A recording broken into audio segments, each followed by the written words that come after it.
All the first day after leaving Inwan Nico, George traveled through the bushes and around trees. The Indians had taught him how to walk silently and cover the trail, and George had learned his lessons well.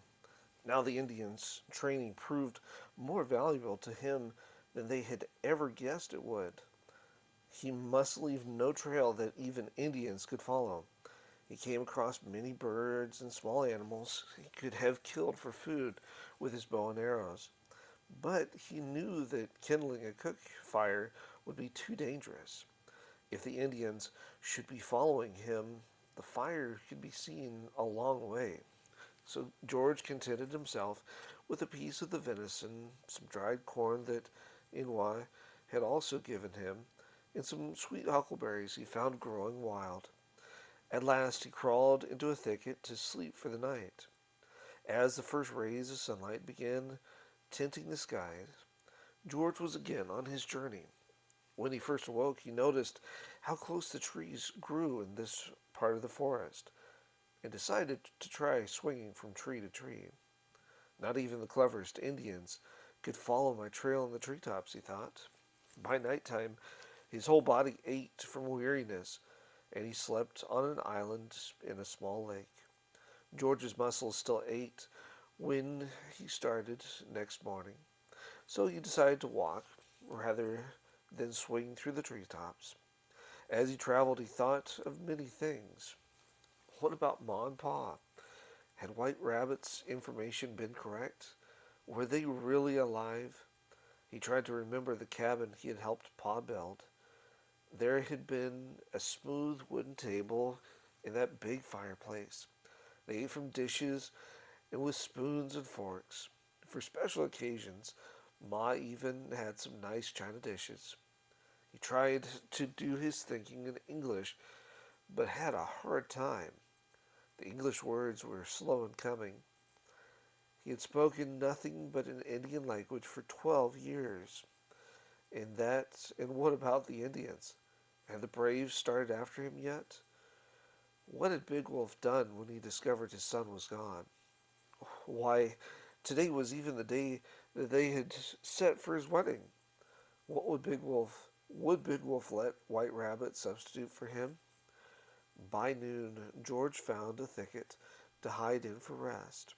He picked some berries that grew nearby and some plants that he had eaten many times while hunting with the Indians.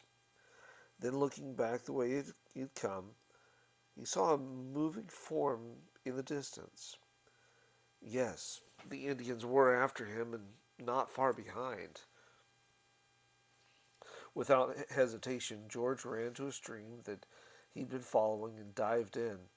Swimming to an island near the opposite shore, a grove of large trees grew on the island, and the channel between the island and the other bank was so narrow that George crossed it simply by swinging from the top of a tree on the island to a treetop on shore, though he still ached from his treetop swing of the day before. He again took to the trees. As long as he stayed in them, he would leave no trail. After about 3 hours of swinging from tree to tree, George decided he must have lost his followers. And his arms ached so badly he knew he could not go much farther. He jumped to the ground beside a long, fat log. Closer inspection showed that it was hollow, so he decided to crawl inside for some rest. In a few minutes, he fell asleep. Something strange awoke George, and his heart seemed to freeze within him. He was hearing Indian voices. Then he recognized the voice of Sick Dog, one of Big Wolf's bravest warriors. George realized that Sick Dog and at least one other companion were sitting on that very log that he had hidden in. I suppose we might as well give up, Sick Dog was saying.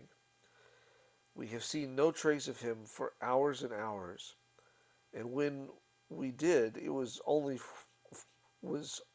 for only a short distance. Either he is moving in another direction, or he is taken to the trees. But what is Big Wolf going to say when we tell him we have failed. You know how angry he was when he discovered that Swift Arrow had left. Yes, I've never seen him more angry, but we have done our best. Perhaps we could tell him that the Potawatomi are on the warpath and stole him. Better that Big Wolf's anger be turned against another tribe than against his own. And George heard nothing for a long time and finally heard the men splashing in the river. He climbed out of the log and pushed through some thick undergrowth and scurried quickly across the open grassy field, keeping his body bent low. That night his stomach ached and rumbled for hunger, so he set a rabbit snare. He had long since left his bow and arrows in a treetop because they hindered his swinging. Then he built a small fire and feasted that night on roasted rabbit. George continued to travel. He lost track of the days. Some days when he snared a rabbit or partridge, he ate well. Other days he lived on roots, plants, and berries. He knew he had lost some weight, but he still had his strength and courage. He crossed mountains and valleys, swam rivers, and waded through streams. But try as he might, he could never recognize the countryside. Not until one day when he reached a clearing in the woods that showed sign of many Indian camps having been there in previous years. A few battered remains of wigwams even lay on the ground. George immediately recognized this place as the campsite where he had stayed so long ago with old Woonsack, and this was the place where he and Robert had been separated.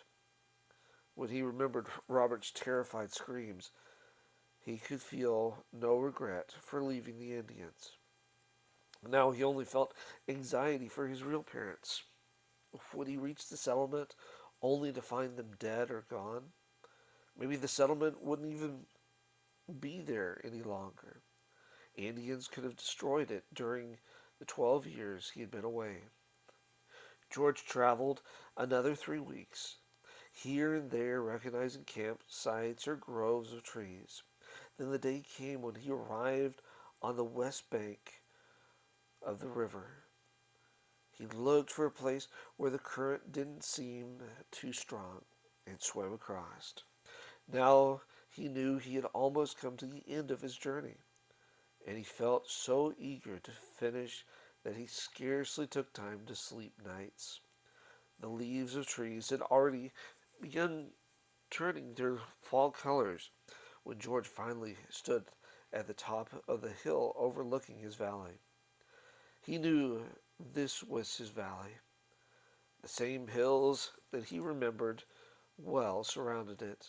The same streams watered it, and far below he could see a bustling little town. Yes, it looked far too large to call a settlement anymore. Houses dotted the hills, and he saw narrow strips that he knew must be new roads. He could even make out men and women going about their early morning duties. Beyond the homes, the fields of grain were yellow next to the green fields of vegetables. He spotted orange pumpkins growing in the fields of ripening corn. He knew men would take up their tools within an hour or two and set about finishing the harvest. Before moving down the hill, George took time to breathe a simple prayer. Thank you, God, for bringing me home. I knew you would. Thank you for keeping me safe all these years. And now, please help me find Ma and Pa. George started along the path, watching smoke plume from the chimneys. Women would be cooking breakfast now over open fires in the big fireplaces. Eggs, pancakes, and what was that word? Porridge. Yes, Ma made porridge almost every morning. He came to a road that had been just a path when he lived there. It led him past several houses. Who lived here and across the road and over there, he could not remember. Maybe these houses had been built since he left. Now he was passing a house he recognized. He and Robert had helped stuff mud into the chinks. He came to another house he recognized. These people had a boy just his age. They called him Ben. George could see men going into barns and small boys carrying piles of frothy milk. A few stared at him curiously, and George realized how odd he must look to them. His clothes were torn and dirty, and his skin was so brown with stain. Yes, his skin. He had forgotten about the stain on his skin and hair. People wouldn't recognize him for sure. Pa's house must be straight ahead. He remembered that Pa had built it at the head of the valley on a sloping hillside. There it was. And there was the hill near the spring where he and Robert had been captured and dragged away. But the thick trees and bushes that had grown on that hillside had been mostly cut down. Just a few remained for shade, and it looked as if Pa had even planted some of it in corn. But what if Pa didn't still live here? A man was driving a cow towards George. He would ask him about Pa. George tried to gather the English words he needed, but he couldn't even move his lips.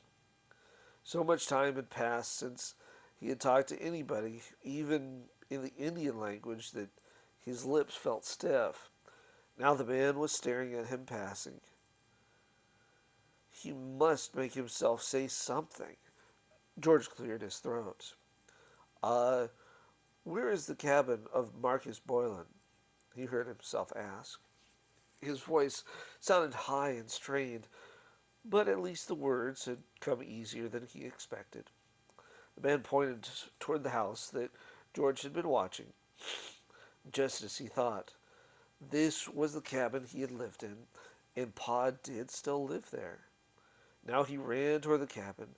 Coming closer, he realized that the cabin had been enlarged. He guessed that at least two more rooms had been added on, and a neat rail fence separated the property from the road. Then George saw a man leave the back door and come around the house with a milk pail in his hands. He headed toward a barn across the road, and he was coming straight toward George. The young man's heart felt full of bursting. This was Pa. This was Marcus Boylan. His thick beard was streaked with silver, and was so and was so was his curly brown hair. Now his blue eyes surveyed George. They flashed with anger, and he raised his fist. Get out of here, you Indian dog. I won't have you lurking about my place. This so surprised George that he scarcely knew what to do. Then he almost laughed, realizing that of course his father could not recognize him, not with all the brown stain clinging to his skin and the and hair, and with the Indian clothes he was wearing. Why, he even moved like an Indian. The last time Pa had seen him, he had been a small, light-headed boy. At last, George gathered his wits and tried to speak, but the English words did not want to come. Me, no, I'm no Indian dog, he stammered, trying to remember what he wanted to say. Marcus's voice again rose in anger. Get out of here, I say. I have no work or food for you nor any of your thieving Indians. Sure, I used to be good to you. Always gave you food. But how did you repay me? By stealing my boy, that's how. But Pa, it's me, George cried. Marcus searched the young man's face. You're an Indian. No, I'm the papoose, the boy, George Boylan. George Augustus Boylan. Now confusion showed on Marcus's face. How could this Indian know his son's name? You can't be, Marcus shouted.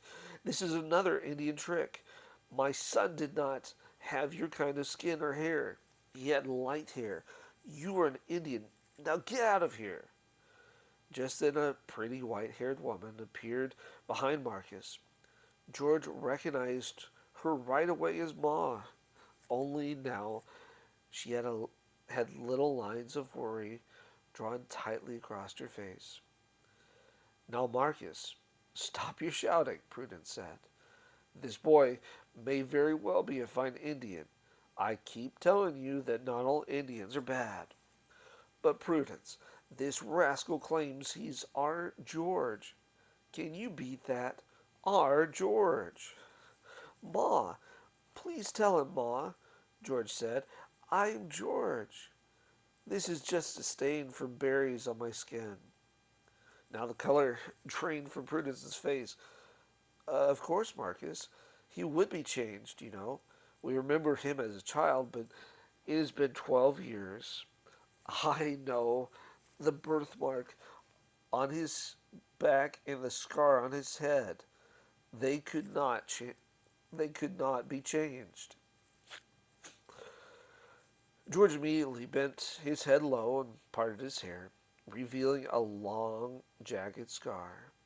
Then he turned his back and lifted the buckskin shirt.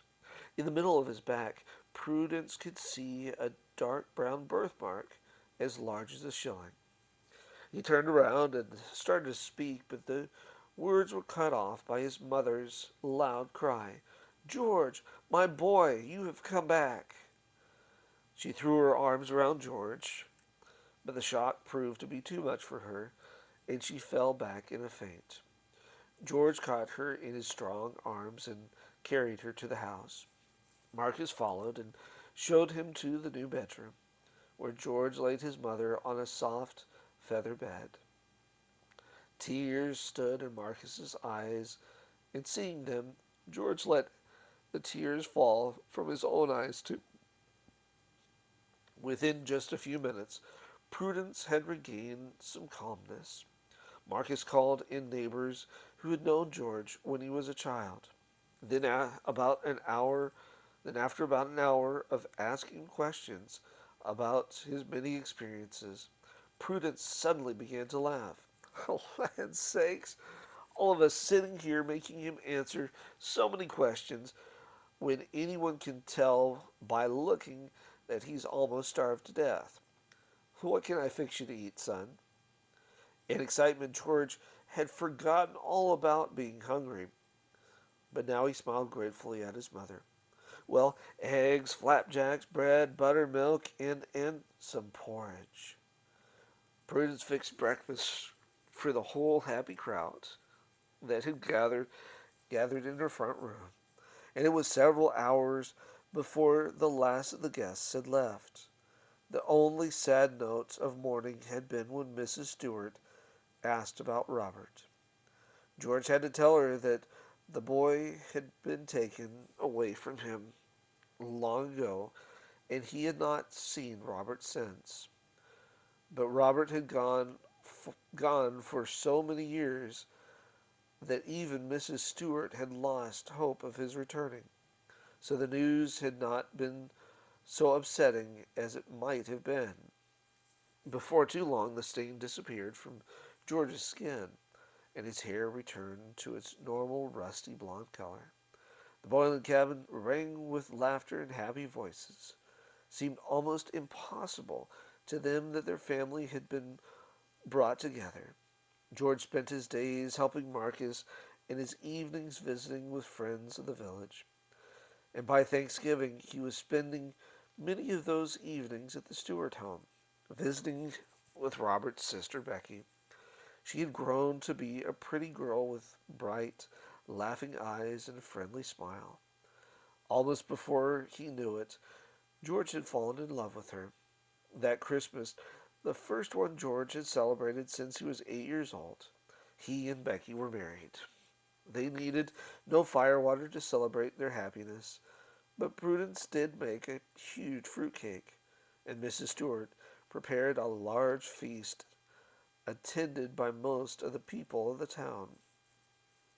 With the help of the townsmen, George built a cabin across the road from Marcus and Prudence. He wanted to be near his parents to try to make up for the many years he had been away.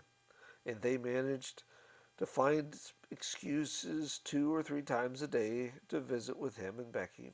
When George and Becky had children, some people thought they were the luckiest children in the whole valley, maybe the luckiest in all Pennsylvania.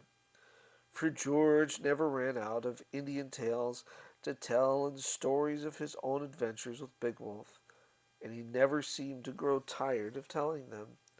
Adults enjoyed hearing George's stories too, and his home was often filled with people asking him questions about the strange ways of the Indians or advice about getting along with them. When George's little daughter became old enough, he made her a special playhouse, a real Indian wigwam. He even covered the floor with a soft bear rug and hung smooth animal skins to cover the walls. Then he told her the story of another girl, a tiny Indian named Inwa, who had who had been delighted with a small log cabin he had built for her. Years later, George's daughter told the stories of Swift Arrow to her own children and grandchildren, and her grandchildren repeated the stories to their grandchildren, so that though George, Marcus, Prudence, Big Wolf, Inwa, and all their friends died long ago, their story still lives on.